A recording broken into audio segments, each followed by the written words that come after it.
Olá, olá, muito boa tarde, sejam muito bem-vindos ao nosso terceiro webinar.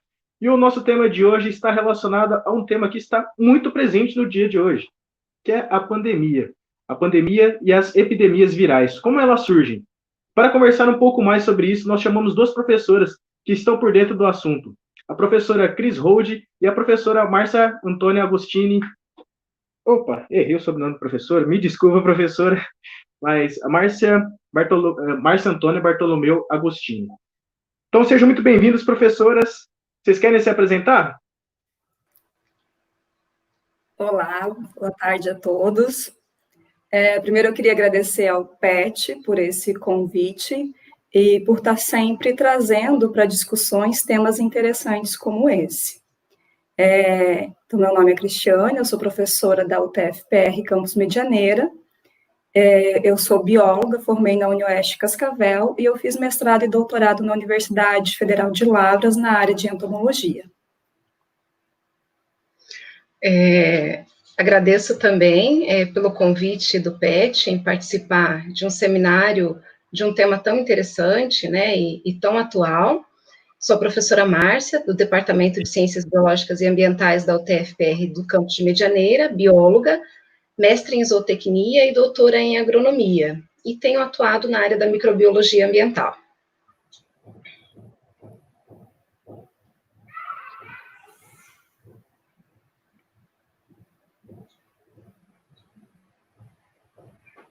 Luiz, você está sem som.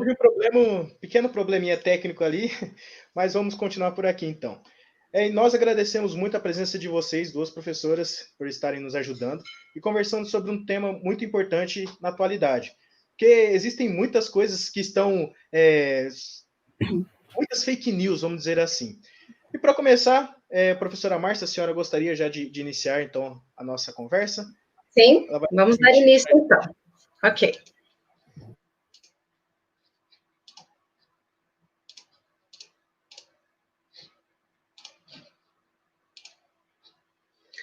Ok, vocês estão visualizando a tela? Sim?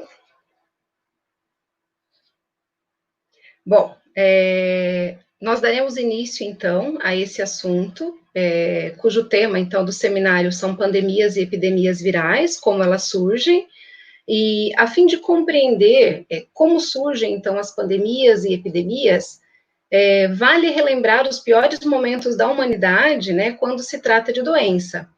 Por isso, eu vou fazer um breve retrospecto das principais epidemias e pandemias ao longo da história da humanidade. Em um primeiro momento, nós temos, então, a peste negra, também chamada de peste bubônica, né? Essa doença ela é causada por um bacilo chamado de Yersinia pestis, é uma doença bacteriana. Ela desencadeou uma pandemia na segunda metade do século XIV na Europa, eliminando mais ou menos 1/3 da população desse continente, né? A propagação dessa doença, ela ocorre por pulgas de roedores infectados, e no estágio um pouco mais avançado da doença, ocorre já uma transmissão por meio de gotículas e espirros, né, de pessoas contaminadas.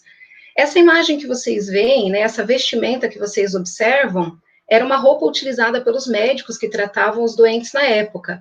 Trata-se de uma roupa preta, né, de couro, com máscara e chapéu. Essa máscara, ela tem um formato de bico de pássaro, e acreditava-se na época que ao preencher essa máscara com ervas aromáticas, os médicos, né, eles estariam evitando, assim, uma contaminação. Então, essa foi uma das primeiras epidemias que nós temos.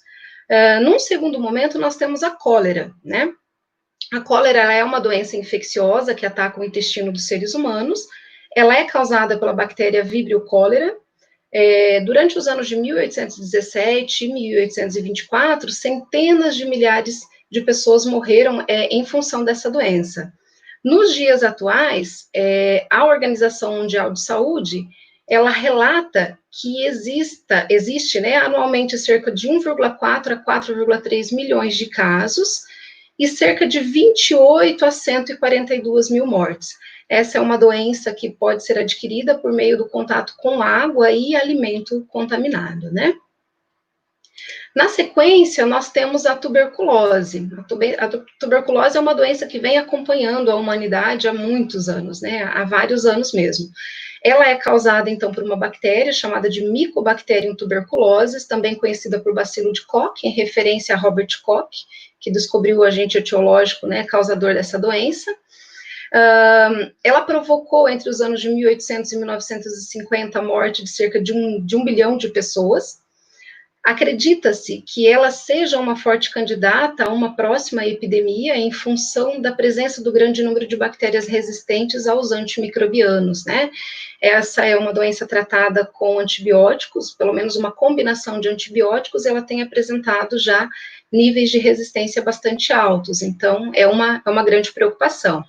No Brasil, são registradas cerca de 4,5 mil mortes da doença, né, pela doença anualmente. Uma outra doença que assustou muito, né, a humanidade foi a varíola. A varíola ela é causada por um vírus chamado de ortopox vírus variole. Entre os anos de 1896 a 1980, cerca de 300 milhões de pessoas morreram em função dessa doença, né? E ela atormentou, assim, a humanidade por mais de 3 mil anos. O último caso natural da doença foi em 1977. Em 1980, essa doença ela foi erradicada. Aí vocês podem se perguntar, como é possível, então, ter eliminado essa doença?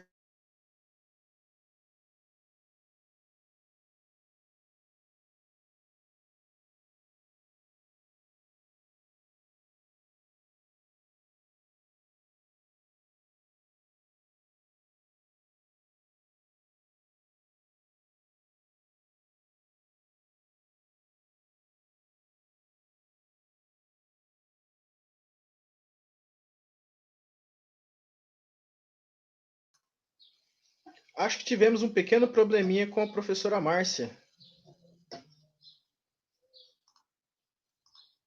Tá tudo travado, né? Bom, pessoal, eu vou transmitir, vou remover todo mundo aqui, vou ver como que vai funcionar novamente. Só um instante.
Bom, pessoal, eu acho que tivemos um problema com a internet, com a conexão da professora Márcia.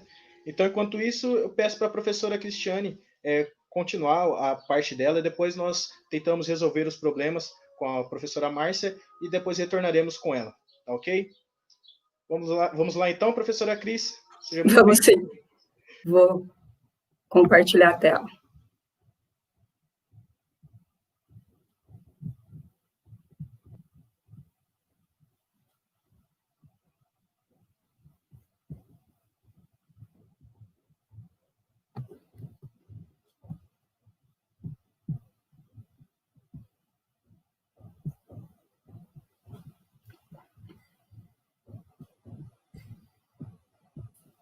Não está dando certo o compartilhamento. Vou tentar de novo aqui.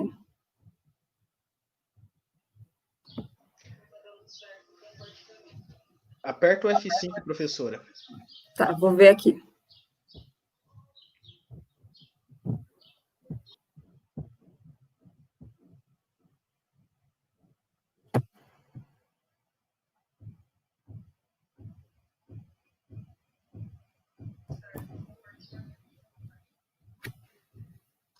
Aí, agora deu certo. Vamos dar prosseguimento, então. Posso começar?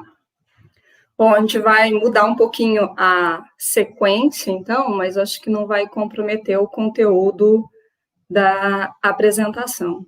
Eu vou falar um pouquinho sobre o meio ambiente e o vírus.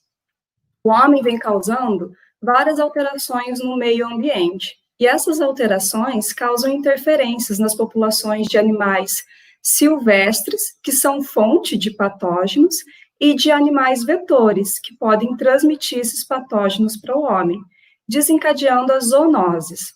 Zoonoses, então, são todas as doenças que são transmitidas dos animais para o homem. Estima-se que em torno de 60% de todas as doenças infecciosas humanas e 75% das doenças infecciosas emergentes, que elas causem zoonoses. Então, esses dados, eles reforçam a importância da gente ter um cuidado maior com as espécies silvestres, de mantê-las dentro do seu habitat natural, em equilíbrio, sem interferência do homem.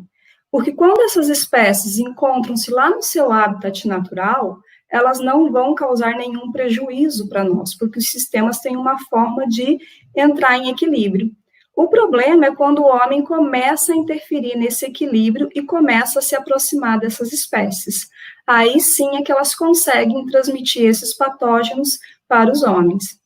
E o que o homem tem feito nos últimos anos é bem o contrário de manter o equilíbrio.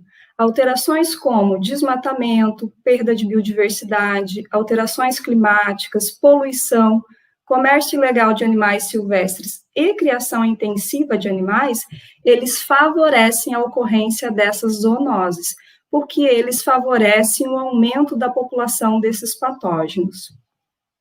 Eu vou explicar um pouquinho sobre cada um desses impactos e como eles conseguem favorecer o aumento da população de vírus. Começando pelo desmatamento. Hoje, o desmatamento é o principal impacto que o homem causa no meio ambiente e também é o principal em relação a incidências de zoonose, a principal causa de zoonoses. Quando o homem causa o desmatamento, ele tira o habitat natural das espécies silvestres.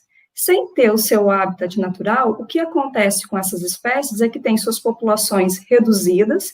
A gente vai ver mais para frente que populações pequenas têm menor variabilidade genética, e isso tem um grande impacto, e algumas espécies podem ser extintas localmente.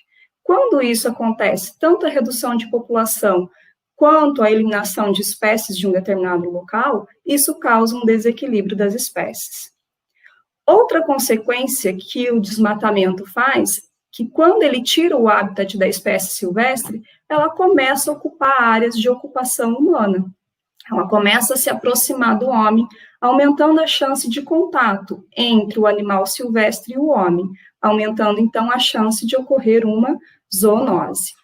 Um exemplo que a gente tem que o desmatamento, ele proporcionou uma zoonose, aconteceu durante a construção da rodovia Belém-Brasília, em 1950. Durante a construção dessa rodovia, houve um grande desmatamento. Após terminada a obra, sobrou ainda grande área que foi desmatada. Essa área foi ocupada por um sistema de monocultura de cacau.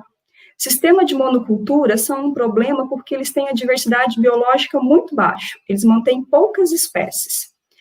Nesse sistema de monocultura, ocorreu o favorecimento de uma espécie, o mosquito maruim, e teve uma superpopulação desse mosquito, porque ele tinha alimento em abundância e ele também tinha ausência de competição.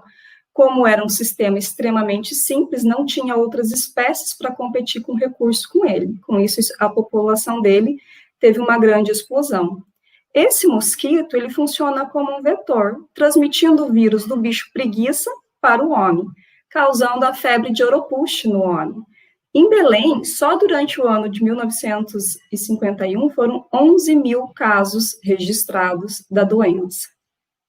Outro impacto é a perda da biodiversidade. A perda da biodiversidade acontece em função do desmatamento, mas ela também acontece em função de outros impactos que o homem causa no ambiente, como a poluição e o comércio de animais silvestres, que a gente vai ver mais para frente. No ambiente, quando ele encontra-se em equilíbrio, ele apresenta diversidade de espécies, ou seja, são várias espécies presentes nesse ambiente, mas ele também apresenta diversidade de população, ou seja, dentro de uma espécie, existe uma diversidade entre os indivíduos daquela espécie. Esses dois tipos de diversidade são muito importantes para manter o equilíbrio do sistema.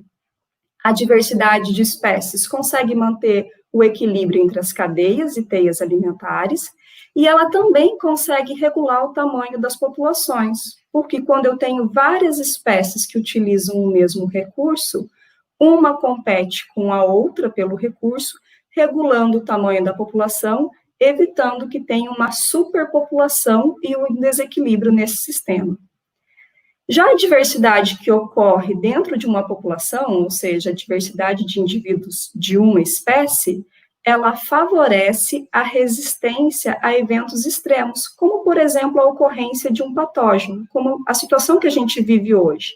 Hoje, se a gente analisar, existem pessoas que são mais suscetíveis e menos suscetível ao SARS-CoV-2 que causa o COVID-19, isso em função da variabilidade genética. Essa diversidade de população também favorece a seleção natural, onde somente os mais fortes e os melhores vão ser selecionados. Um exemplo que a gente tem quando quebra esse equilíbrio em função da diversidade de espécies é dentro de uma cadeia alimentar. Imagine que a gente tem aqui nessa situação uma cadeia alimentar. Temos os organismos produtores, consumidor primário, secundário e terciário. Imagine que uma espécie dessa cadeia alimentar, por algum motivo, é eliminada, por exemplo, essa cobra.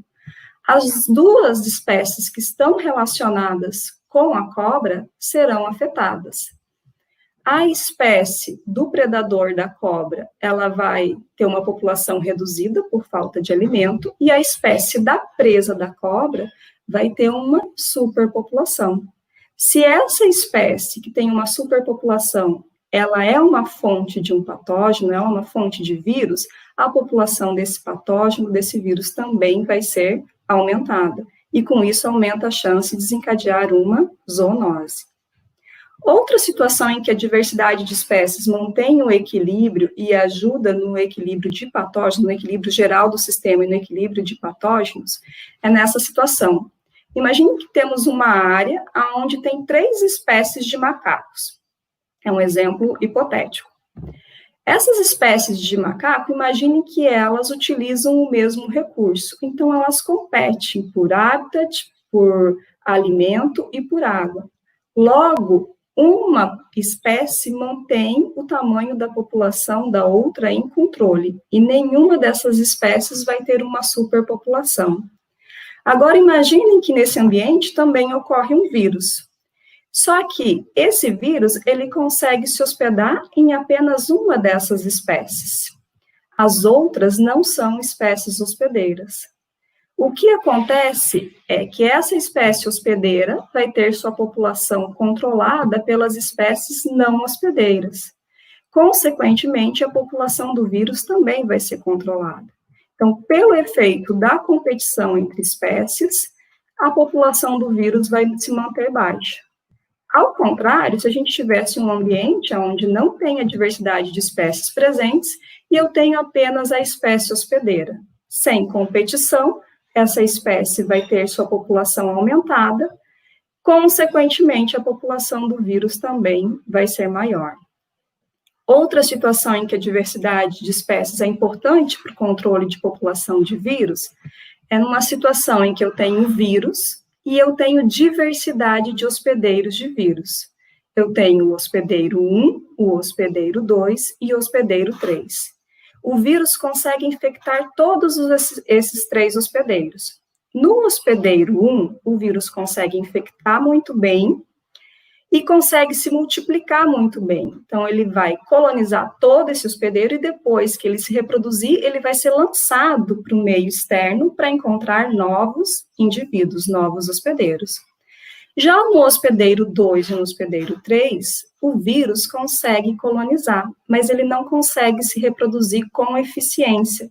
Então, ele não consegue ser lançado para o meio externo. Então, quando o vírus atinge esse hospedeiro 2, hospedeiro 3, termina o ciclo dele aqui. São chamados hospedeiros sem saída. A diversidade de hospedeiros promove um efeito de diluição do vírus, e isso mantém a população do vírus baixa. Ao contrário, se essa diversidade não estivesse presente, e eu tivesse apenas um hospedeiro, o hospedeiro 1 no ambiente. Consequentemente, a população do vírus seria maior pela ausência do efeito de diluição. Nesses casos, a gente viu a importância da diversidade de espécies para manter o equilíbrio de população de vírus. Mas a diversidade de população também é importante. Como a gente falou antes, a gente viu antes, as populações podem ter grande variabilidade genética ou baixa variabilidade genética. Imagine que temos 2 populações. Na população 1, eu tenho alta variabilidade genética. Eu tenho indivíduos aqui, essa variabilidade genética, um exemplo hipotético, seria para o fator suscetibilidade do vírus.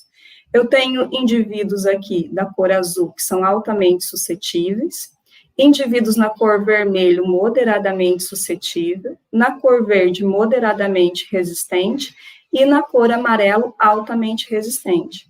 Nesse caso, o vírus vai afetar a população, mas vai ter um efeito ameno em função dessa variabilidade genética. Já na segunda situação, imagine que a gente não tem essa variabilidade genética, e eu tenho apenas os indivíduos que são altamente suscetíveis e os indivíduos que são moderadamente suscetíveis. Nesse caso, o vírus vai afetar intensamente essa população, causando uma redução drástica no tamanho dela, podendo levar à extinção local. Outro impacto que interfere na população viral são as alterações climáticas. De maneira geral, só estou clicando aqui no celular para ver se vocês estão me visualizando. De maneira geral, temperaturas elevadas e umidade alta favorecem um ciclo de reprodução de organismos vetores e de patógenos. Então, quando tem uma temperatura mais alta, esses indivíduos vão chegar à fase adulta mais rápido. Se eles chegam à fase adulta mais rápido, eles também vão atingir o seu período reprodutivo mais rápido, e eles vão conseguir se reproduzir mais vezes, tendo um tamanho populacional maior. Um exemplo em que as alterações climáticas podem interferir nos vírus foi a ocorrência do fenômeno do El Niño em 1991 e 1993 nos Estados Unidos. Durante esse tempo, teve chuva intensa e aumento da temperatura. Essa condição de umidade elevada e de alta temperatura favoreceu o desenvolvimento de plantas. Com um maior número de plantas desenvolvidas, teve mais alimento, teve uma explosão populacional de ratos. que em 1991 era de 1 rato por hectare, e em 1993 passou para 30 ratos por hectare. Os ratos, eles são hospedeiros de um vírus chamado hantavírus, que causa a hantavirose no homem. Com maior população de ratos, tem maior população de vírus e facilita o encontro do rato com o homem e a transmissão do vírus do rato para o homem. Outro impacto é a poluição. A poluição, ela vai causar um desequilíbrio das espécies, porque existem espécies que são mais sensíveis e espécies que são mais tolerantes a determinada poluição. Essas espécies que são mais sensíveis, elas serão eliminadas ou terão sua população reduzida do ambiente. Mas, de maneira geral, a poluição, ela favorece a população de organismos vetores, como artrópodes, aves e roedores, porque eles são espécies mais tolerantes. Então, além da poluição causar um desequilíbrio na cadeia alimentar, na diversidade de espécies, afetando as espécies que são mais sensíveis, ela favorece a proliferação de organismos vetores. Um exemplo que a gente tem de como a poluição pode afetar a disseminação de vírus é muito próximo da nossa realidade, é o que está acontecendo, que a gente tem um problema já há muito tempo, que é o caso do Aedes aegypti, que ele aumenta a sua proliferação quando tem entulhos que acumulam água. Esse é um tipo de poluição que o homem consegue resolver facilmente, mas ainda a gente está apanhando muito para esse mosquito, e a gente está perdendo aí mais do que de 7-0. Esse mosquito Aedes aegypti, ele é responsável por transmitir para o homem o vírus da dengue, da zika e do chikungunya. Outro impacto é o comércio ilegal de animais silvestres. Quando é feito esse comércio ilegal de animais silvestres, são retiradas espécies silvestres do seu habitat natural. Então, vai afetar o equilíbrio das espécies, pode causar redução no tamanho da população e extinção local dessas espécies. Além disso, quando o homem se aproxima do animal silvestre, ele é fonte de doenças emergentes, então facilita esse contato, facilita esse salto do vírus do homem para o animal.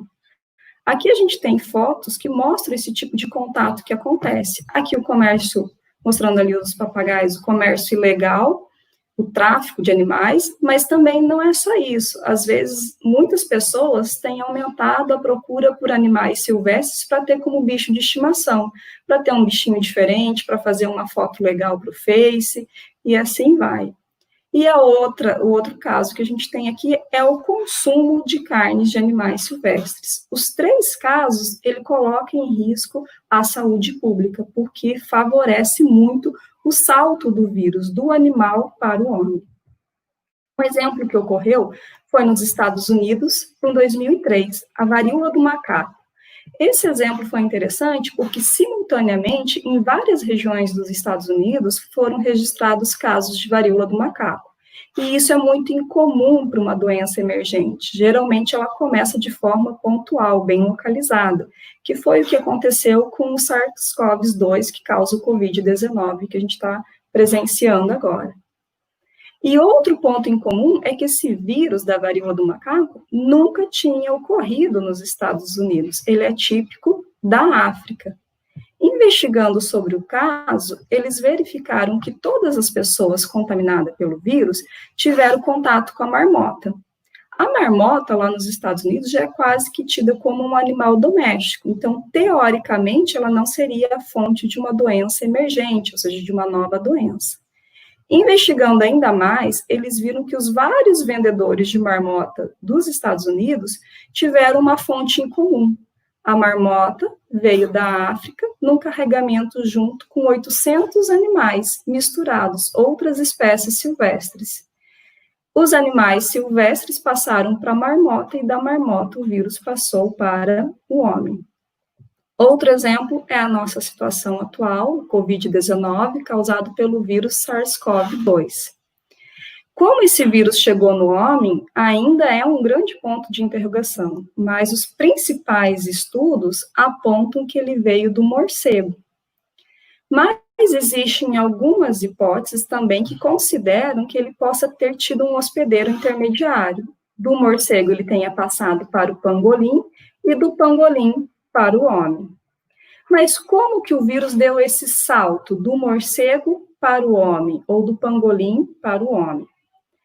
A base biológica, quem vai explicar melhor para vocês é a Márcia. Mas o que eles mais acreditam é que esse salto tenha acontecido nos famosos mercados úmidos, que são muito frequentes na China. Nesses mercados, eles comercializam diversos tipos de carne misturado, carne de animais silvestres. E nesse ambiente, eles mantêm o animal vivo e o animal morto junto. Os animais vivos, eles ficam trancados em gaiolas em condições de estresse muito grande. Então, é muito fácil eles adoecerem, porque eles têm uma queda muito grande no sistema imunológico. E nesse ambiente, tem-se uma mistura de sangue, de saliva, de urina, de fezes. Então, são todas as condições propícias para que esse vírus passe de uma espécie para o outro. Então, até agora, é a hipótese mais aceita de como o COVID-19, o SARS-CoV-2, chegou no homem. Outro impacto é a criação intensiva de animais. Quando você tem uma grande quantidade de animal confinado, você tem uma grande quantidade de hospedeiros suscetíveis num único ambiente. Se tem o encontro do animal silvestre com esses animais, e se o vírus consegue fazer esse salto do animal silvestre para o animal criado, ele vai encontrar um prato cheio, porque ele vai ter um grande número de hospedeiros ali em uma condição de confinamento. Então, isso favorece muito a disseminação da doença. Além disso, para manter a qualidade da carne, essas populações que são criadas, para manter a qualidade de carne, produtividade, essas populações criadas, elas têm baixa variabilidade genética. Todos esses indivíduos, geneticamente falando, são muito parecidos entre si. E a gente já viu antes que baixa variabilidade genética aumenta muito a suscetibilidade a determinadas doenças. Um exemplo que a gente tem é a gripe suína, causada pelo vírus H1N1, que ocorreu em 2009. A Márcia vai explicar melhor como que teve esse salto do suíno para o homem, mas aqui eu já vou dar uma prévia. Então, nas aves já existia vírus da influenza, nos suínos também já existia o vírus da influenza, e no homem também já existia o vírus da influenza. Acredita-se que, não em um único evento, esses vírus foram passando novamente para o suíno, e da ave para o suíno e do homem para o suíno. E esses vírus foram se combinando, formando o H1N1, que mais tarde conseguiu saltar novamente para a espécie do homem, causando aí a gripe suína no homem. Mas será que todos os vírus que conseguem dar esse salto e conseguem atingir o homem, eles têm potencial para causar uma pandemia? Por que que o SARS, causado pelo SARS-CoV em 2003, por que que a gripe suína, causada pelo H1N1 em 2009, não foram tão intensos como o SARS-CoV-2 que causa o COVID-19? Então, isso depende das características do vírus. A primeira característica que interfere é o material genético do vírus. Os vírus podem ter DNA ou RNA como material genético. Os que têm DNA são chamados de adenovírus e os que têm RNA são chamados de retrovírus. De maneira geral, aqueles que possuem o RNA como material genético, eles têm maior potencial para causar pandemias. Por que isso? O mecanismo de reprodução do DNA e do RNA é diferente. O DNA tem um mecanismo de reprodução muito preciso. Ele conserta todas as falhas que ocorrem durante a replicação. A taxa de erro dele é mínima. No caso da replicação do RNA, ele não tem esse mecanismo de reparo tão eficiente. Então, a taxa de erro dele durante a replicação é muito alta. E isso vai causar mutação. A maioria dessas mutações são deletérias, mas algumas são boas e elas favorecem esses saltos do vírus de uma espécie para o outro, ou o vírus vai tendo mutação dentro do mesmo hospedeiro e vai se mantendo mais virulento, vai se mantendo por mais tempo dentro daquele hospedeiro virulento, ou seja, causando doença. A Márcia vai explicar melhor depois sobre essa parte. Outra característica seria a taxa de transmissibilidade. O que é essa taxa de transmissibilidade? É o quanto uma pessoa infectada consegue transmitir para outras pessoas saudáveis.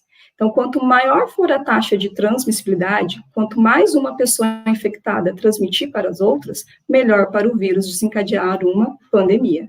Aqui a gente tem uma diferença do SARS-CoV-2, que causa o Covid-19, para o H1N1, que causou a gripe suína.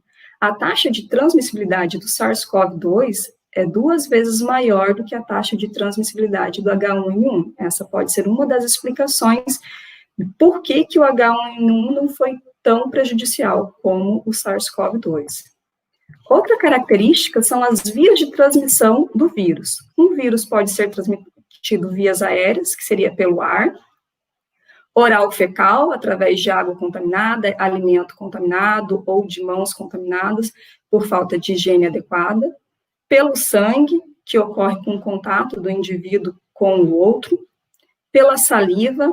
Geralmente, esse contato da saliva se dá quando, por exemplo, um morcego foi lá e comeu parte de um fruto, e depois foi um macaco lá e comeu o restante desse fruto. Então, ele pode estar sendo contaminado através da saliva. Sexual, que tem que ter um encontro entre 2 parceiros, e vertical, que é da mãe para o filho. Um vírus pode ter mais de uma forma de transmissão, mas, no geral, os vírus que são transmitidos vias aéreas, eles são mais fáceis, eles têm maior probabilidade de desencadear uma pandemia, porque eles são mais fáceis de serem transmitidos, eles não precisam de muitas condições de um encontro com um outro indivíduo, ele consegue se transmitir mais rapidamente. Outra característica é a taxa de letalidade, ou seja, o quanto o vírus consegue matar. O natural seria a gente pensar que quanto mais ele mata, melhor. Mas, na verdade, não. Uma taxa de letalidade muito alta é ruim para o vírus, principalmente quando ele mata esse hospedeiro muito rápido, porque um hospedeiro morto é um hospedeiro que não transmite o vírus e ali acaba a população daquele vírus. Então, o ideal é que ele consiga manter o hospedeiro vivo por tempo suficiente para conseguir infectar vários outros hospedeiros. Mas existem algumas exceções aí. Em relação à taxa de letalidade, essa é outra diferença que tem entre o SARS-CoV-2 e o H1N1. A taxa de letalidade do SARS-CoV-2 é bem maior em relação do H1N1. Poucos vírus que têm uma taxa de letalidade muito alta são eficientes. Um exemplo que a gente tem é o vírus da raiva. Ele tem uma taxa de letalidade altíssima, mas ele muda o comportamento do hospedeiro. Ele infecta a região do cérebro, muda o comportamento do hospedeiro e faz com que o hospedeiro comece a atacar vários outros indivíduos para aumentar a transmissão desse vírus. Além disso, o vírus se concentra na glândula salivar, para aumentar a eficiência de transmissão. Outra característica é em relação ao período total da doença. Por que isso? É mais em relação ao período que a pessoa infectada vai estar transmitindo o vírus. Quanto maior for o período de transmissão do vírus, melhor para ele causar uma pandemia. E tem também qual é a fase que ele transmite o vírus. Aí tem uma diferença entre o SARS-CoV-2, que causa Covid-19, para o SARS-CoV, que causa a SARS. O vírus da SARS, ele era transmitido principalmente quando a pessoa já estava no estágio mais grave. O vírus do Covid-19, ele é transmitido principalmente na fase inicial, quando a pessoa ainda está no período pré-assintomático. E isso é importante porque, se ele é mais transmitido nessa fase inicial, ninguém detectou ainda esse infectado e ninguém isolou esse infectado. Então, ele acaba tendo mais chance de desencadear uma pandemia. E a outra característica é o tempo de sobrevivência no meio externo. Quanto maior o tempo que ele consegue sobreviver a variações de temperatura, luminosidade, umidade, melhor para o vírus, porque ele vai conseguir sobreviver até conseguir encontrar um novo hospedeiro.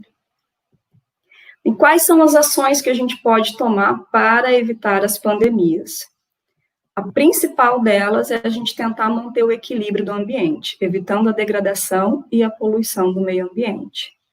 Essas zoonoses vêm de espécies silvestres, mas elas só encontram o homem quando o homem quebra esse equilíbrio. Até o momento em que elas se encontram isoladas dentro do seu ambiente, elas estão em equilíbrio e controladas. O problema é quando o homem vai avançando sobre o habitat delas, vai se aproximando cada vez mais delas. Então, a melhor forma da gente prevenir é aumentando a conservação. Mas, além disso, é necessário ter um investimento alto em laboratórios básicos para fazer levantamento de novas espécies de vírus, identificar condições favoráveis desses vírus, local de ocorrência e possíveis hospedeiros, para a gente conseguir mapear aonde estão os principais riscos e começar a tomar ações localizadas nessas áreas.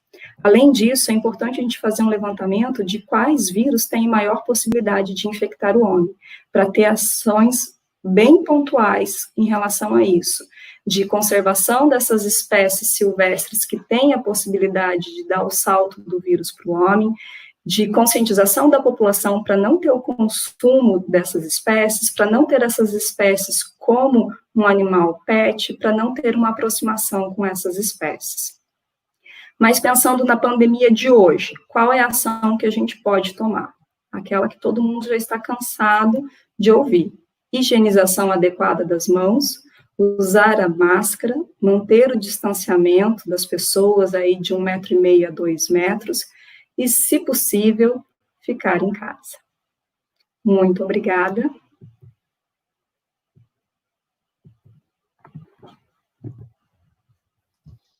Muito obrigado, professora Cris. A professora Márcia conseguiu retomar, voltar para a nossa live, mas antes de colocá-la novamente, eu gostaria de fazer um lembrete. No final da transmissão, nós colocaremos à disposição um link para que vocês respondam um formulário para gerar um certificado depois. E também deixe suas dúvidas no final, nos comentários, que depois serão esclarecidas também. Muito obrigado. Professora Márcia, podemos retomar então? Oi, pessoal. Bom, vamos dar continuidade, então, né? Alguns problemas técnicos aí, mas vamos continuar. Vou compartilhar com vocês, então, a apresentação. Só um instantinho.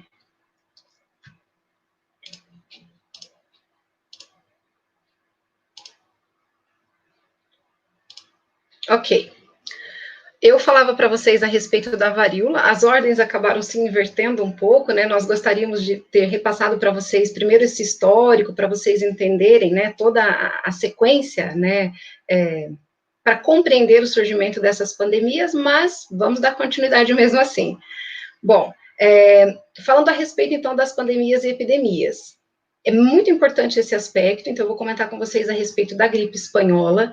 Ela também é chamada de influenza A, H1N1, né? A respeito dessa gripe, muito provavelmente vocês já ouviram falar ou leram, né, alguma coisa. As aves, elas são os reservatórios naturais do influenza A, e o homem, baleia, cavalo, porco, eles são suscetíveis, então, ao influenza. Existem registros de que os primeiros casos da doença tenham surgido nos Estados Unidos e se espalhado, né, para os outros locais do globo em função da movimentação das tropas, né? Então, em função disso, ela se movimentou, se espalhou para outros países. Por que gripe espanhola? Não é porque ela surgiu na Espanha, não, né? Foi porque, durante a guerra, os outros países, eles se limitavam a divulgar dados e falar a respeito da doença, minimizando os efeitos na França, nos Estados Unidos e na Alemanha, enquanto que na Espanha era falado mais abertamente, né? Isso causou, então, uma falsa impressão de que a doença, ela havia castigado fortemente a Espanha, o que de fato não era, né? Houve muita confusão na época, porque por ser uma doença causada por um vírus, isso causou uma certa estranheza, os vírus até então nunca haviam sido visualizados, né, nem estudados e nem citados, então isso foi algo que trouxe uma certa estranheza, confusão. Eu gostaria que vocês observassem a estrutura do vírus. O vírus de RNA, que é o vírus da influenza, ele possui é uma estrutura formada por um envelope lipídico, basicamente é uma membrana plasmática roubada da célula hospedeira. Esse envelope ele é formado por fosfolipídios e por proteínas, e no interior existe, então, um genético, né? Esse material genético é o RNA. Inseridos, então, nesse envelope lipídico estão as neuraminidases e as hemaglutininas. Elas são glicoproteínas. As hemaglutininas, elas são, então, responsáveis por reconhecer um açúcar que está presente, então, na membrana da célula-alvo, né, na membrana das nossas células, que é o ácido siálico. Mediante esse reconhecimento, ocorre, então, a ligação do vírus com a célula hospedeira, com a célula-alvo. Enquanto que a neuraminidase, ela também faz esse reconhecimento do vírus, né, da célula-alvo, dessa célula que vai ser infectada, só que o papel é um pouquinho diferente, né, a função é um pouco diferente. Ela auxilia o vírus, depois que a infecção aconteceu, ela auxilia, então, o vírus a deixar essa célula. Ela, então, é necessária para remover o ácido siálico e permitir que o vírus consiga brotar para invadir as próximas células. E é claro que, por estar na superfície do vírus, ele é um dos alvos mais comuns de anticorpos, tá? Como vocês podem imaginar, observar ali, por que H1N1? Agora é que vem a resposta, né? Então, na espécie humana existem 3 tipos, né, de hemaglutininas e 2 tipos de neuraminidases, enquanto em aves são 16 hemaglutininas e 9 neuraminidases. Logo, H1N1, hemaglutinina tipo 1 e a neuraminidase do tipo 1, né? Bom, um pouco depois, nós tivemos a ocorrência da gripe de Hong Kong, né? Ela ocorreu em 1968, com o aparecimento de uma nova variação na hemaglutinina do influenza A. E isso deu origem a um novo subtipo que causou a morte de aproximadamente 1 milhão de pessoas. Como vocês podem visualizar, ele é um vírus recombinado, é uma mistura do RNA de influenza humano com influenza de ave. Por incrível que pareça, né, esse vírus ele não foi erradicado da face da Terra, muito pelo contrário, ele continua entre nós, circulando no mundo inteiro. Ele é um vírus sazonal da influenza. No entanto, né, no Brasil, a vacina contra a gripe, ela tem o H3N2 na sua composição, mais o H1N1 e também um de cepa do tipo B, tá? A respeito da gripe aviária, ainda falando de influenza, ela surgiu, então, em 1997, isso devido a uma mistura genética entre RNA viral de patos, gansos e marrecos, né? Em 2003, provocou a morte de cerca de 500 mil pessoas. Essa é uma doença transmitida de ave para humanos, né? Exclusivamente. Raramente ocorre a transmissão homem-homem. E a título de curiosidade, agora em 2020, a China ela registrou um novo surto de gripe aviária, acometendo diversas aves, né? No primeiro momento, aves tiveram que ser abatidas, né? Sacrificadas, outras morreram em função da doença, e a OMS pediu, então, muita atenção e que se monitore a transmissão, né? Nesse novo registro da doença. Vamos falar agora de SARS para compreendermos melhor, né, o mecanismo do novo coronavírus. Bom, a SARS, conhecida como Síndrome Respiratória Aguda Severa, ela teve seu início, né, no interior, então, das matas do Sudeste Asiático. Basicamente, foi um mamífero que protagonizou, né, o nascimento do vírus da SARS. Na imagem, vocês conseguem observar o civeta, ou gato almiscarado. Ele é um animal bastante apreciado em função do consumo da carne, né? E mais especificamente na província de Guangdong, os restaurantes, eles acomodavam gaiolas e cercas, né, nos fundos do restaurante, contendo animais silvestres, e dentre eles o civeta. O vírus, ele circulava no sangue desses animais e também estava presente nas fezes, ele era eliminado nas fezes. E havia matadouros nesses locais, grande quantidade de sangue, de fezes, de urina, né, e bastava tocar algumas áreas do rosto, por exemplo, para dar início a uma doença. Então, esse vírus, ele se espalhou, ele se disseminou por essa província, atingiu aproximadamente uns 26 países e matou cerca de 10% dos acometidos, né? Na imagem, vocês observam ali o morcego, né? O morcego, ele alberga o vírus da SARS na natureza, ele é um reservatório natural. Aí, por que o morcego? né? Por que sempre o morcego, para falar a verdade? Ele sempre está envolvido. Mas a explicação é simples, esses animais, eles têm uma vida longa, eles são mamíferos voadores, então eles espalham fezes, urina e secreções sobre plantações, criações de animais, eles liberam frutos contendo saliva, que podem ser, né, capturados por outros animais. Acredita-se que eles têm um sistema bastante peculiar, né, um sistema imune bastante peculiar, fazendo com que eles consigam abrigar um número tão grande assim de vírus. A respeito, então, da gripe suína, ela foi a primeira pandemia do século XXI, também causada por um vírus influenza A, né, H1N1. Vocês podem observar na imagem que esse é um vírus quádruplo. Ele é formado pela combinação do RNA viral presente em 2 linhagens suínas, mais uma linhagem aviária, mais a linhagem humana, né? E foi uma doença que provocou aí a morte de cerca de 17 mil pessoas entre 2009 e 2010. Nós temos no vírus influenza a ocorrência de um fenômeno bastante interessante, que é o shift antigênico. O shift antigênico é uma mudança antigênica, né, que faz com que 2 ou mais estirpes desse vírus se combinem formando um novo subtipo, né? E esse shift antigênico, ele ocorre nos vírus da gripe, principalmente por quê? Porque o genoma do o material genético dele é segmentado. Essa característica, ela facilita a recombinação genética com o material genético vindo de vírus diferentes. Então, esse é o motivo. Agora, a respeito, né, da SARS-CoV-2, o novo coronavírus, conhecida, então, a doença conhecida como Covid-19, teve, então, origem na China, né, em 2019, e adquiriu as proporções que nós conhecemos, as proporções de pandemia. Ela é causada, então, por um retrovírus da família Coronaviridae, do gênero coronavírus. Esse vírus, o nome corona, né, remete a esse envelope viral que vocês observam na imagem, que tem uma forma de coroa, né? E é um envelope composto por lipídios e também por proteínas. Ele foi chamado de novo coronavírus para diferenciar essa nova variação, né? O que diferencia ele também da SARS de 2003 é essa capacidade de infecção, né? O primeiro vírus da SARS, falando agora desse novo coronavírus, ele foi isolado de um morcego na China e ele apresentou cerca de 93% de semelhança. Um pouco mais recentemente, isolaram um novo vírus muito similar ao coronavírus e que estava presente em morcegos. Mas nenhum vírus de morcego é similar o suficiente ao SARS-CoV-2, de modo que possa ser considerado um ancestral direto.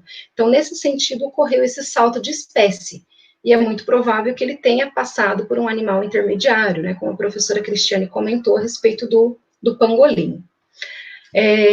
A fim de entendermos um pouco mais sobre a doença, eu vou estar relatando para vocês alguns aspectos da infecção viral. Deixa eu pegar o laser aqui, que fica mais fácil de explicar. Gostaria que vocês observassem aqui, ó. Nós temos, então, a estrutura viral, né?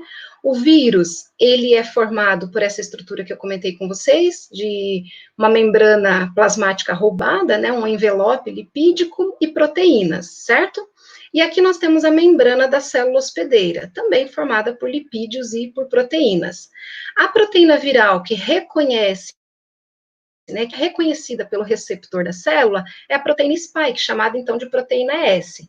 Então, no primeiro momento da infecção, ocorre a adsorção, é uma ligação entre os receptores da célula e as proteínas virais, né?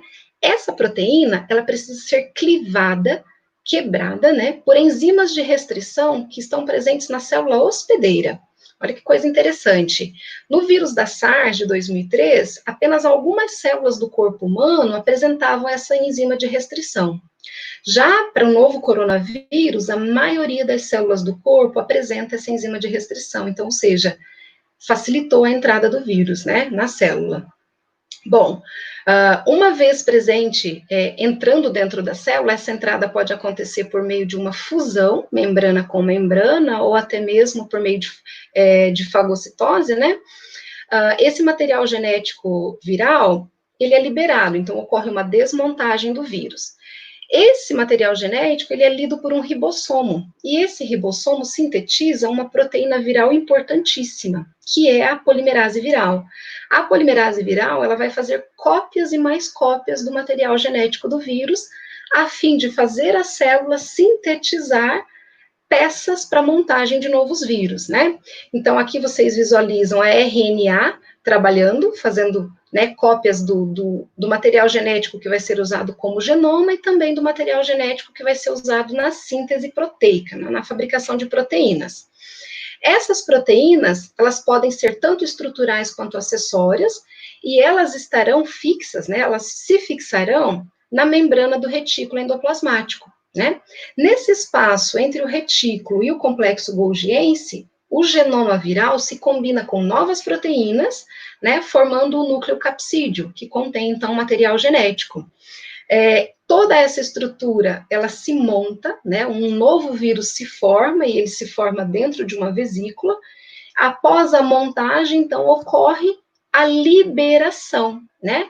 Essas vesículas, elas são liberadas da célula, e esses novos centenas de vírus poderão infectar as células adjacentes, provocando, né, uma grande quantidade de danos. Esse, então, é o mecanismo de replicação viral, para que vocês possam compreender melhor o que acontece dentro né, das nossas células. Bom, agora que vocês já conhecem, relembraram um pouquinho das pandemias e também conhecem esses mecanismos de infecção, eu vou falar sobre os fatores evolutivos de emergência de vírus, né? Como eles emergem, como eles podem provocar, então, essas doenças. O que explica, né? Essas novas epidemias ou pandemias. Alguns fatores que estão relacionados são DNA e RNA, material genético, né? Os receptores celulares e também o mecanismo de transmissão. Bom, a respeito de DNA e RNA, o vírus da SARS-CoV-2 é um vírus de RNA, então ele é chamado de retrovírus. Por ser um vírus de RNA, a média de frequência de erros que ocorre ao ser copiado, né, ao copiar o genoma viral, é de cerca de 10 na quarta, 10 na sexta nucleotídeos. Isso equivale a cerca de 300 vezes mais erros do que ocorre na cópia de um vírus de DNA. Então, ou seja, ao replicar o vírus de RNA, ao fazer cópia deles, esse processo ocorre com uma menor fidelidade, né, fazendo com que novas variantes acabem surgindo. Então, esses índices elevados de erros também fazem com que o RNA viral evolua muito mais rapidamente do que um vírus de DNA. Já a respeito, então, dos receptores celulares, esse é um processo importantíssimo também, e que explica muita coisa, né? A interação das proteínas virais com os receptores celulares é um fator bastante significativo, e devido à intimidade que existe entre os receptores e o vírus, vale dizer, então, que os vírus que interagem com mais receptores, eles são capazes de cruzar essas barreiras interespécies com muito mais facilidade do que os vírus que interagem com poucos receptores, né? Na imagem, vocês conseguem observar novamente o vírus da SARS-CoV-2, né? E eu gostaria de destacar aqui essa proteína chamada de ACE2. Ela é uma proteína transmembrana, né, que é expressa na superfície das células do nosso corpo, como, por exemplo, do epitélio respiratório, e ela se liga àquela proteína spike que eu havia comentado com vocês, né, fazendo, então, o processo de adsorção, de ligação do vírus. Olha que coisa interessante, gente. Um estudo recente indicou que a proteína spike do novo coronavírus, ela tem uma afinidade muito maior pela ACE2 do que o da SARS de 2003, muito maior, tornando, então, a doença tão contagiosa, né? Essa ligação, ela pode permitir, então, que o vírus infecte o nariz e a garganta com muito mais eficiência do que se acreditava. Então, acreditava-se que os níveis de ACE2 fossem baixos nessa região, mas em função dessa afinidade, ela promove a infecção com grande facilidade, né? Com bastante facilidade, para falar a verdade. E eu gostaria de explicar também para vocês algo bastante interessante no que se refere aos grupos de risco, né? Dentre as pessoas, né, que estão no grupo de risco, nós podemos citar problemas com pessoas com hipertensão, com diabetes, entre outras doenças, né? As alterações no metabolismo causadas por essas doenças levam a um aumento na expressão do gene ACE2, de modo que quanto mais gene, mais proteína é expressa. Mais proteína sendo expressa, com mais facilidade a doença ocorre, porque a ligação entre vírus e célula hospedeira, ela se torna muito eficiente, né? Então, isso explica também o número de óbitos entre esse grupo de risco. Ok, vamos falar então agora a respeito do mecanismo de transmissão. Outro fator que pode influenciar a capacidade do vírus para cruzar essa barreira interespécie é o mecanismo de transmissão. E é fácil imaginar que certos mecanismos de transmissão, como, por exemplo, o respiratório e por vetores, ele favorece muito mais facilmente o surgimento de viroses do que outros mecanismos, né? Em ambos os casos, tanto respiratório, né, esse mecanismo de transmissão, quanto no uso de vetores, a probabilidade de exposição de a um vírus emergente, ela é alta se comparada a uma transmissão sanguínea ou até mesmo a uma transmissão sexual, né? E eu acho que vale a pena entender agora como que ele consegue cruzar essa barreira, né? Então, praticamente todos os vírus emergentes, eles que acometem os humanos, né, eles vêm de outras espécies, num processo de transmissão espécies, né? E para isso nós temos ali diversas espécies reservatório. Mas a pergunta é, por que alguns vírus têm mais capacidade de cruzar essa barreira do que outros, né, que a gente tem observado?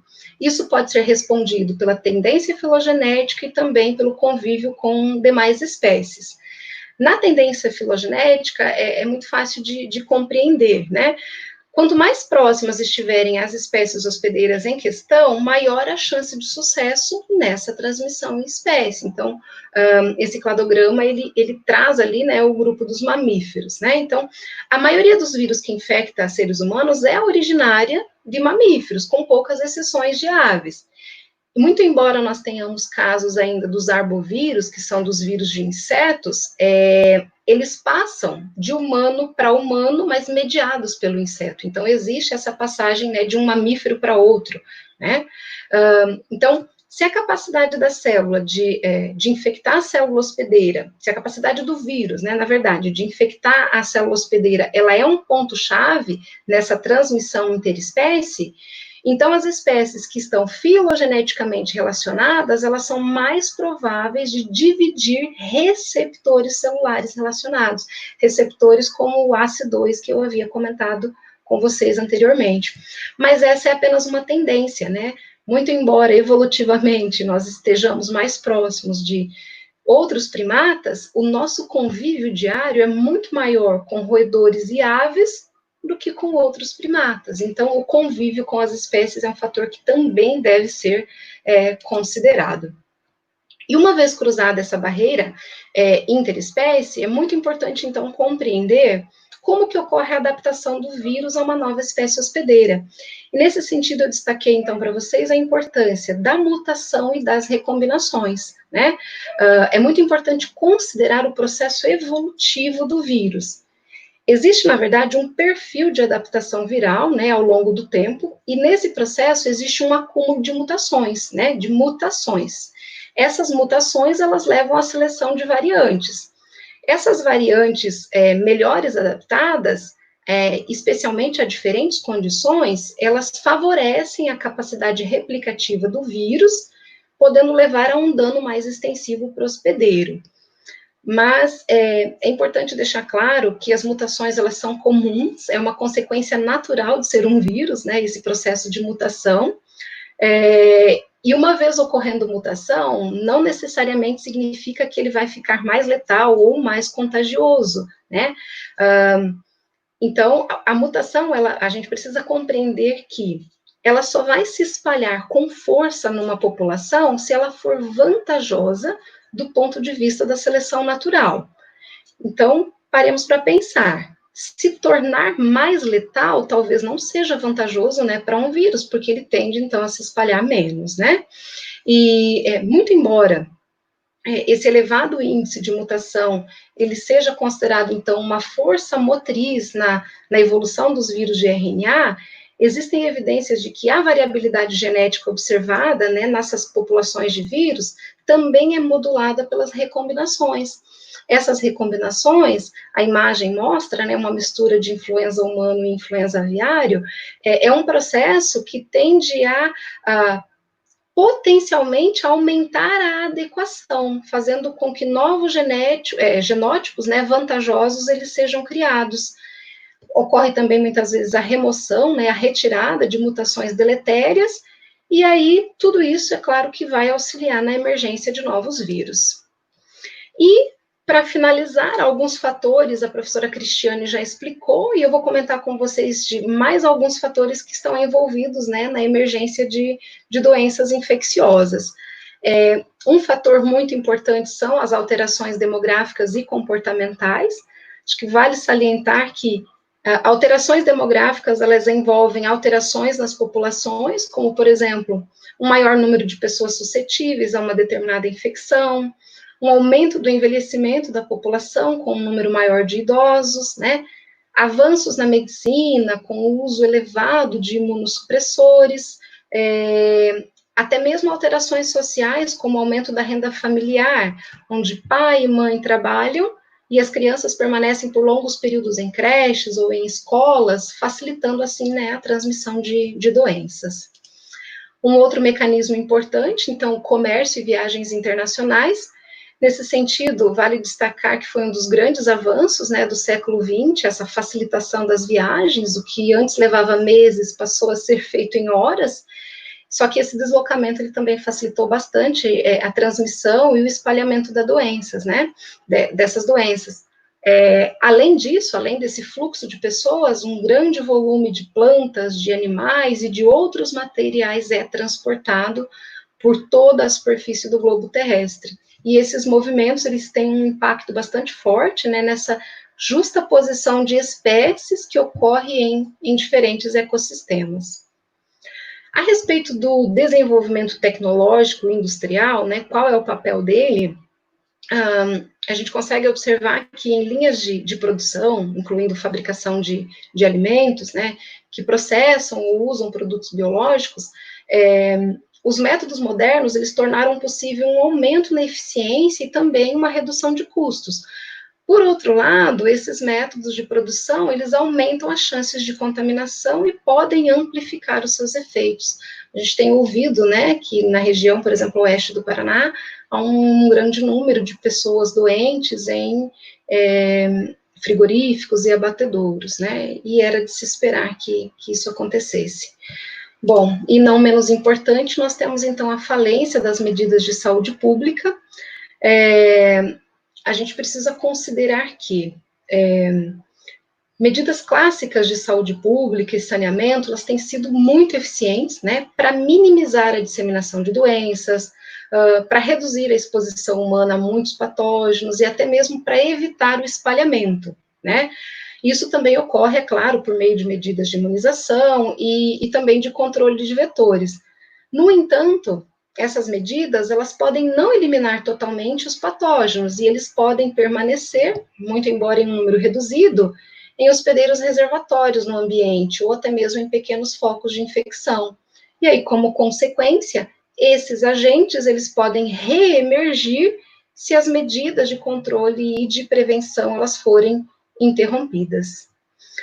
Bom, mesmo com as falhas técnicas, eu espero que vocês tenham conseguido acompanhar, né, o decorrer da apresentação. Essas foram algumas referências, e eu agradeço pela oportunidade. Muito obrigada.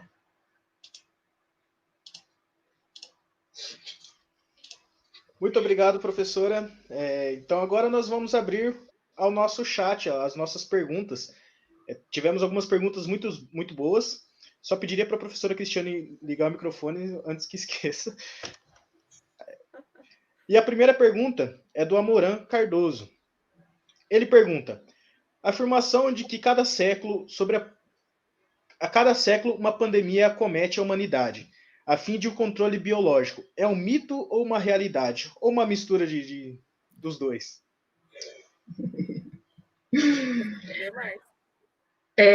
Acho que a gente pode combinar as respostas, né, Cris?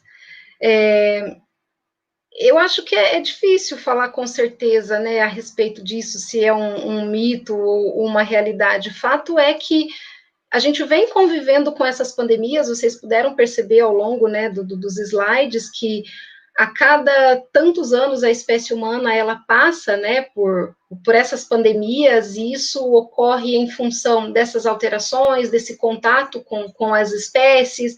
Agora, se é um controle biológico, eu não saberia dizer se de fato é um controle, né? Fato é que elimina grande parte da população, né? Não de forma a fazer um controle, mas como consequência dessas alterações, né? Acho que a Cris pode falar com mais propriedade, acho que a respeito disso. Em relação ao período, a cada século, não procede, porque a gente teve em 2009 H1N1. Em relação ao controle, ecologicamente falando, todas as populações têm as formas de controle. Aqueles que são dependentes da densidade populacional e aqueles que não dependem da densidade populacional. A ocorrência de patógenos é uma forma de controle que não depende da densidade populacional. E ela vai exercer um controle. Então, quando a gente pensa no homem, a gente parece que muda um pouco a visão. Mas quando a gente pensa na natureza, todas as espécies têm essas formas de controle. E o fato é que a espécie humana vem dominando todo o ambiente, né? E tem que existir formas de controlar o avanço dessa espécie. Ecologicamente falando, para as demais espécies, isso acontece sempre. Essas formas de controle são naturais para as demais espécies. Então, se for fazer uma extensão, acho que poderia considerar uma forma de controle, sim. Respondida a pergunta, Moran. Então, nós vamos à próxima pergunta da Ana Carolina Cantarim. Ela pergunta: quais são os critérios a serem considerados ao declarar uma pandemia? Professora Márcia, a senhora responde? Pode ser. Bom, os principais, eles estão relacionados à disseminação da doença, né? À medida em que uma doença, ela surge em um determinado ambiente e ela consegue se espalhar para outras regiões, dando continuidade a esse processo de infecção, ela adquire, então, essa proporção de pandemia. Então, é um espalhamento, uma disseminação da doença pelo globo terrestre, nos mais variados países, nos mais variados continentes, né, dando continuidade a esse processo de infecção. Então, é esse espalhamento da doença que acaba caracterizando a pandemia. Pode complementar, Cristiane. Quando atinge todos os continentes, é declarado pandemia, né? Isso, exatamente. Um país em cada continente acaba sendo declarado uma pandemia. Isso. É isso aí, então. Vamos, então, à nossa próxima pergunta. É o Sidney. Calma aí que eu perdi a pergunta dele aqui. Achei. Deveríamos ter declarado a pandemia antes, talvez para evitar um pouco que se espalhasse? Qual a opinião de vocês? Ela tem que seguir o critério da Organização Mundial da Saúde, e eles seguiram esse critério. O que talvez poderia ter sido feito um pouco antes é ter controlado o tráfico de pessoas entre países, né? Ter fechado fronteiras antes. Eu acho que aqueles países que foram mais rigorosos e fecharam as fronteiras antes, eles conseguiram conter mais facilmente.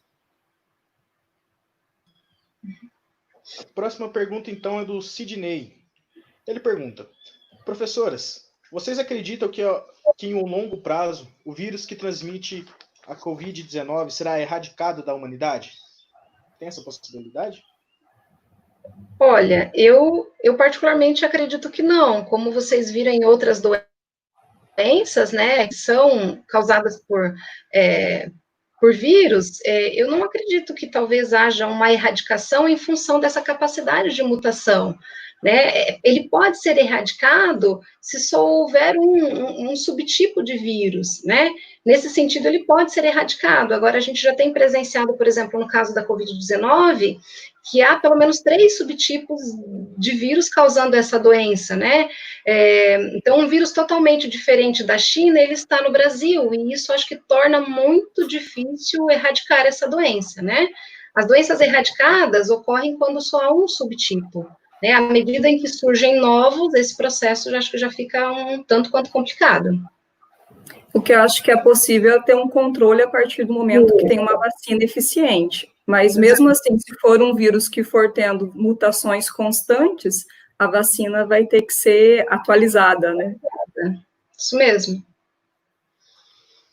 Já que entramos no tema, então, da vacina, o Danilo Vendrame, ele pergunta, por que está sendo tão complicada a produção de uma vacina?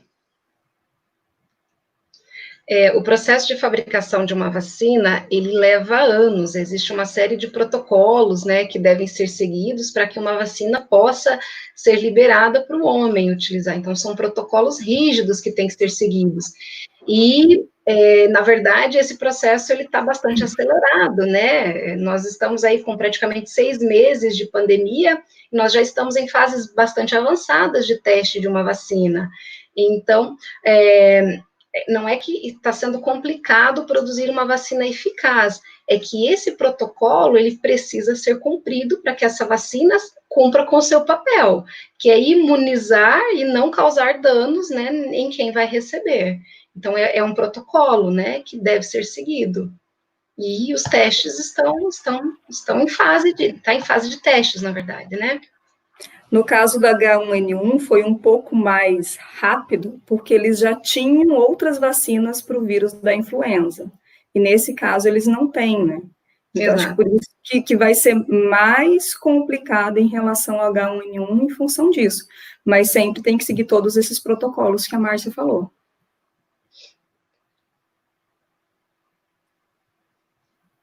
Muito bem, então. Então, o Maurício, ele pergunta, existe algum órgão responsável pela fiscalização desses mercados abertos, como em Wuhan, ou poderia ter algum órgão mundial igual à OMS para questões sanitárias de vendas desses animais? Professora Cris, por favor. Que eu saiba, Maurício, eu não sei realmente como que é a questão de fiscalização lá. O que eu sei é que esses mercados são muito comuns. O que eu acho que deveria ter é uma orientação para não ter o consumo de espécies silvestres. Independente do comportamento, independente de questões culturais de um país, eu acho que deveria ser, por questões de conservação e por questões de saúde pública, deveria ser proibido o consumo de espécies silvestres, porque acaba sendo um problema muito grande. Professora Márcia, quer complementar ou podemos ir para a próxima? Ok, podemos. Uhum. Podemos ir para a próxima? E novamente o Maurício pergunta, por que é tão difícil encontrar a cura da AIDS, sendo que é um vírus também? Já que geralmente nesses casos de pandemia se encontram facilmente, ele coloca entre aspas. Seria falta de empenho ou por motivos capitalistas? Professora Márcia, gostaria de começar? Bom, a Cris acho que consegue complementar também. Isso ele pode ser explicado por esse mecanismo do vírus da AIDS, né? O vírus da AIDS ele tem uma enzima chamada de transcriptase reversa, que vai sintetizar DNA a partir de RNA viral, fazendo com que as taxas de mutação elas sejam altíssimas. E eu acho que essa mutação é o que tem tornado tão difícil, né, a fabricação dessa vacina. Então, são essas altas taxas de mutação e essas novas variantes do vírus, né? E isso tem tornado o processo bastante difícil, né? E quanto mais hospedeiros, maior a chance de mutação. Então, isso acontece também, esse é um fato, né? Cristiane, pode ficar à vontade. Esse é um vírus que ele fica em latência, né, Márcia? Então, ele fica por um longo tempo quietinho ali no corpo, para se reproduzir e ser transmitido só depois. Então, o mecanismo de disseminação dele também é diferente. Então, você detectar as pessoas que estão com ele também acaba sendo diferente. E isso acaba dificultando ainda mais o processo. Concordo.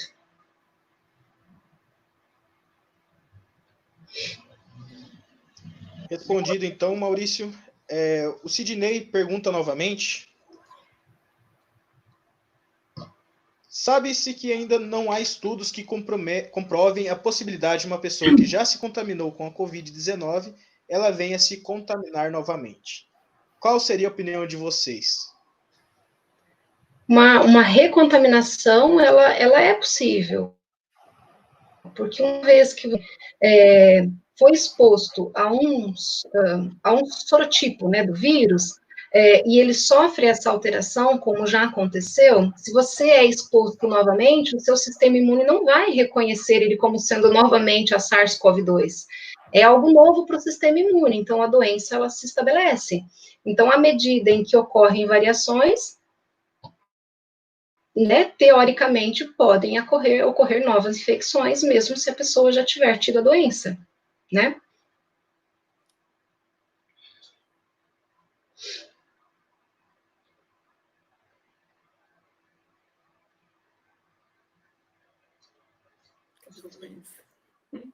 Luiz.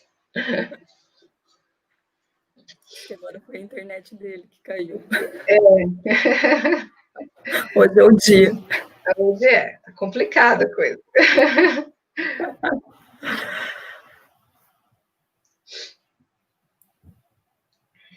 Vamos esperar o Luiz voltar aí. Apareci. Desculpa, gente, estamos novamente com alguns problemas técnicos. Eu acho que deve ser o horário, alto índice de pessoas utilizando a internet, enfim. Aí acaba ocorrendo alguns problemas do tipo. Infelizmente, não consegui acompanhar a última pergunta. Vocês conseguiram responder ela inteira? Sim. Então tá, então vamos para a próxima. O Guilherme Couto, então ele pergunta: existem alguns indícios no planeta Terra que dizem que o vírus é chinês e foi criado em laboratórios. Ele até coloca ali, risos. Existe mesmo essa possibilidade ou é fantasia? Eu acho que todos os estudos que fizeram análise genética desse vírus já comprovaram que ele não é um vírus criado em laboratório. Isso já é fato e não tem dúvidas em relação a isso. Eu acho que é muito mais um mecanismo, né, de tirar das costas um pouco da culpa, né? Ou seja, eu não tenho responsabilidade, os meus atos, né, as minhas ações ambientais, elas não são responsáveis por esse novo vírus. Eu acho que tem muito mais a ver com isso. É muito mais fácil dizer que foi criado em laboratório e que não é uma consequência da atividade humana. Eu acho que tem mais relação com isso mesmo, né? Respondido então, e agora próxima pergunta é do John, é um pouco polêmica. Qual a opinião de vocês sobre a cloroquina? Ajuda ou não? Vou agradecer pela parte dos suas lindas ali. Eu acho que não tem estudo robusto que tenha sido feito com uma metodologia correta para falar sobre a eficiência da cloroquina. Então, seguindo, não a minha opinião, mas seguindo a opinião da falta de estudos nesse sentido, estudos que a gente possa confiar, a minha opinião é que eu não usaria. Estou de acordo com a professora Cristiane, eu compartilho da mesma opinião, Cris. Falta embasamento. Então, sem polêmicas, ainda bem, mas vamos dar prosseguimento. A nossa próxima pergunta foi a Ana que perguntou: professora, será que alguém que já contraiu o coronavírus, mas não fez o teste, ou sequer soube, pode ter desenvolvido anticorpos para combater o vírus ou não?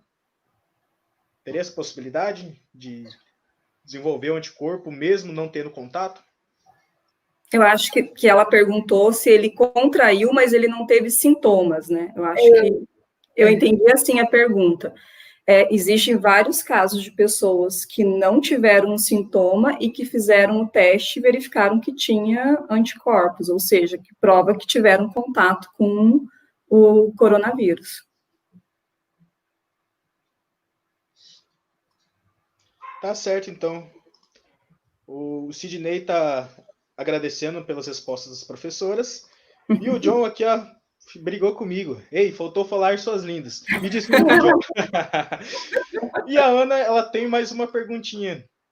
E sobre a segunda onda do Covid, pode ser mais fatal que a primeira?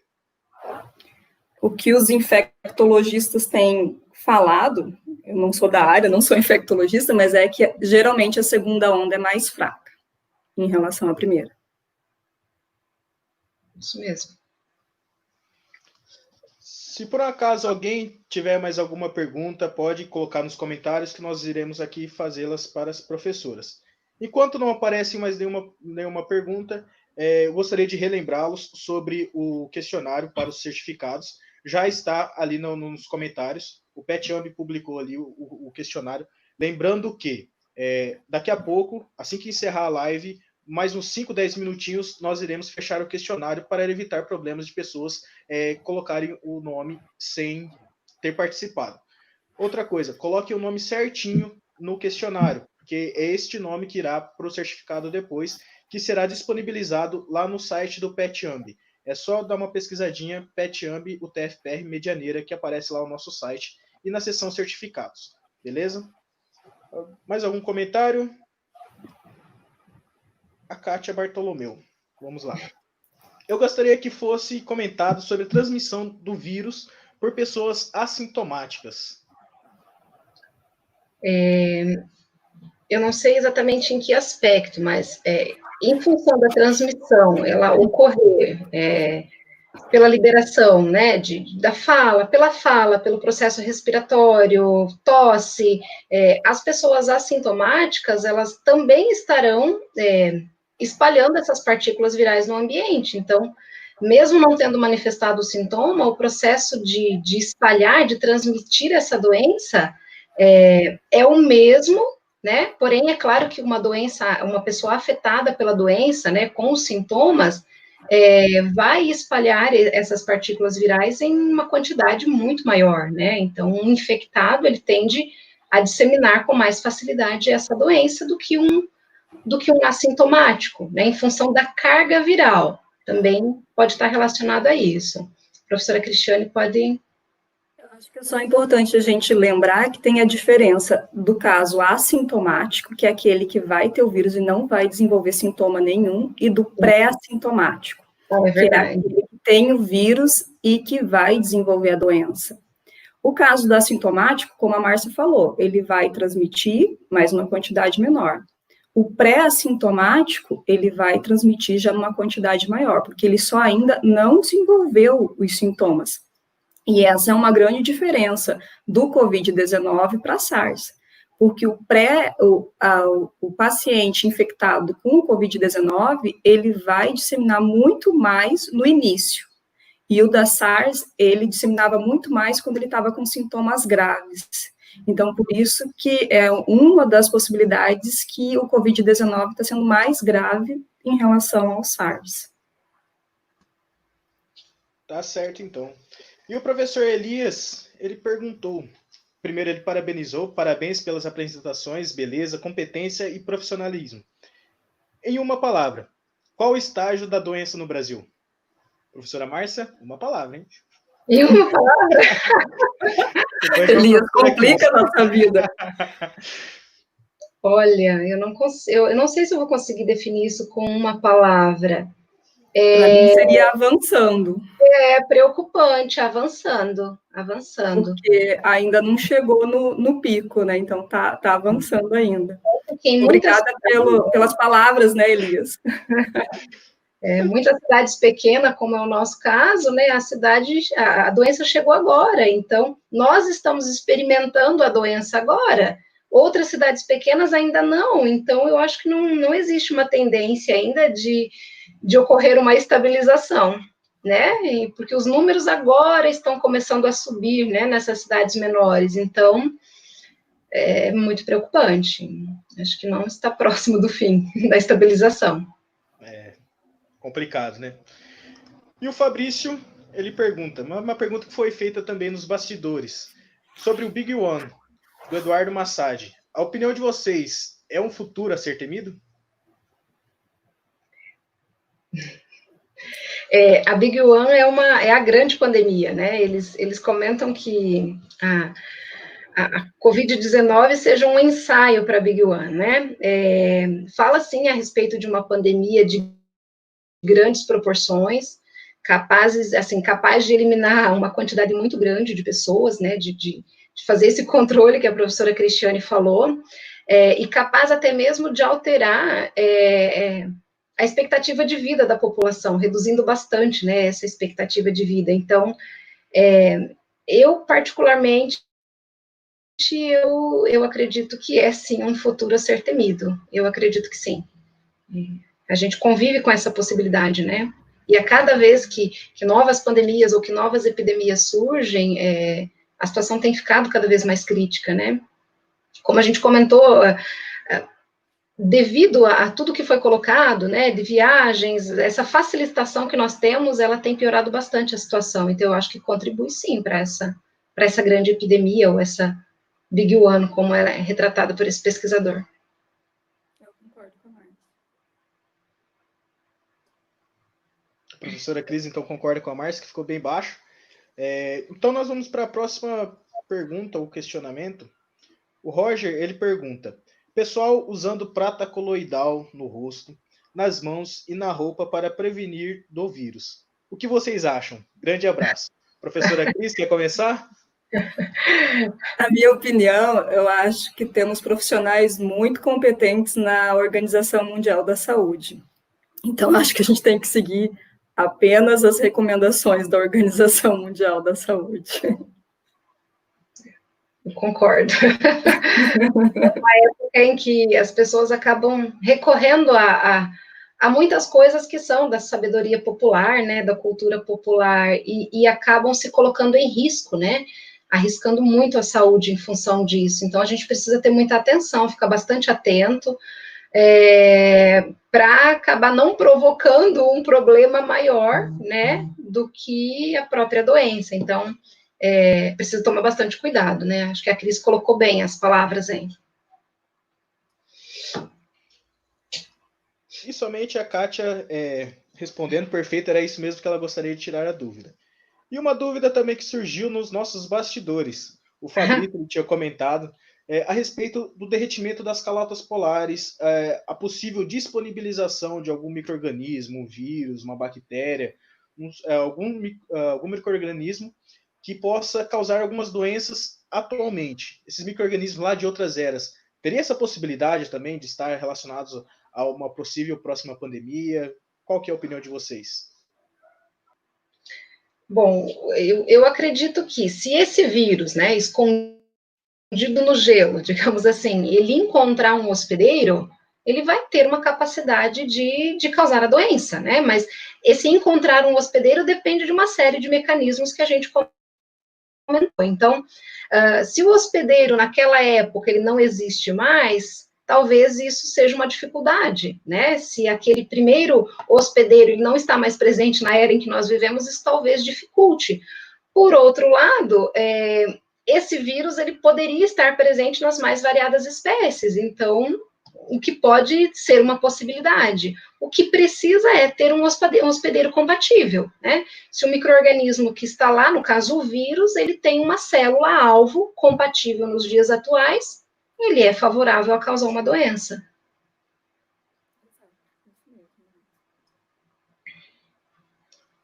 Então, a princípio, terminaram-se as nossas perguntas. Se alguém tiver mais alguma perguntinha, é só deixar aí. E só para relembrar, mais uma vez, que nós estamos com o formulário disponível. É só entrar lá e preencher tudo certinho para que não haja problemas depois com certificados. E tem bastante gente agradecendo às professoras por ter participado com a gente. Gostaria também de começar com os agradecimentos, professoras, por estarem aqui presentes conosco, de ter colaborado no nosso terceiro webinar. E gostaria também de pedir desculpa pelos nossos problemas técnicos. Infelizmente, hoje não foi um dia muito bom com esses problemas técnicos. Eu geralmente uso a câmera do celular aqui do lado, aí o celular caiu a internet, caiu tudo, daí a internet da professora também caiu. Então, hoje o dia foi realmente um pouco complicado, mas deu tudo muito certo, foi muito boa as palavras de vocês, e nós do Grupo PET agradecemos muito a presença de vocês aqui. E é isso. Alguém quer comentar mais alguma coisinha? Fique à vontade. Eu agradeço a parceria com a Márcia, agradeço o convite de vocês e todos que estavam aí hoje nos assistindo. Espero que todos fiquem bem e que logo, logo tudo isso vai passar.